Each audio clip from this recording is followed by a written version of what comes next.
The next morning we took a fast boat to Skagway, an old West-type gold rush town that had been recreated for tourists like ourselves. Skagway was one end of the Whitehorse Pass to the Yukon. Here is where most American fortune seekers would load up for a harrowing trip up the side of the mountain to get to the Canadian gold fields. By the time the gold rush was over, an entrepreneur had built a railroad up and through the side of the mountain to take passengers to Canada. The train was not a full-size train, however, only 3/4 due to the limitation of building a path for the train to follow. We took a ride on the train up through the pass all the way to Canada. At the end of the line, everyone had to flip their seats over so they faced the opposite way for the ride back down the mountain, as there is nowhere at the top of the mountain for the train to turn around. Once we returned from our train trip, it was off to the local airport where we got on another small plane to take us to Juneau, the capital of Alaska. As we started our descent into Juneau, we could see the famous Mendenhall Glacier. It too was a large, huge turquoise icy mass that prevents anyone from traveling from north of Juneau by land.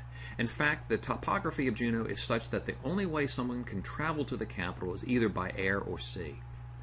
The next morning we went back to the Juneau airport to fly by float plane to Pack Creek on Admiralty Island to go brown bear watching. Since the weather was rather rainy that day, we all wore our rain suits. We were greeted on the island by a lone park ranger with a large rifle. He directed us to a meadow that is part of the actual Pack Creek. We stood on a grassy knoll slightly elevated over the actual delta of Pack Creek to view the bears. For our protection was another park ranger with another large rifle as well as some binoculars. We did not have to wait long before we saw bears come out of the surrounding woods towards the creek to feed on the spawning salmon. The bears and their cubs had a very easy time catching their salmon snacks and did not seem to notice us, even though we were not very far away. The weather turned for the worse and our float plane was unable to return to pick us back up off the island. Fortunately, the forest rangers were most hospitable and allowed us to stay and eat with them. We helped them cook and clean up after the meals and learned a great deal about the history of both the park and tribal ways of the native Alaskans. Since we had no tents or sleeping gear, the rangers even gave us a tent to sleep in for the night. The next morning, our pilot was able to return to pick us up and take us back to Juneau. Though Juneau is the capital, it is a rather small, quaint town surrounded by mountains, woods, and glaciers.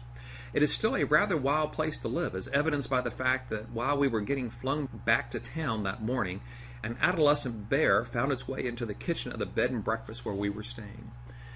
My trip to the wilds of Alaska came to an end the next morning. I once again boarded a jet back to the lower 48 states, leaving the majestic beauty of Alaska behind.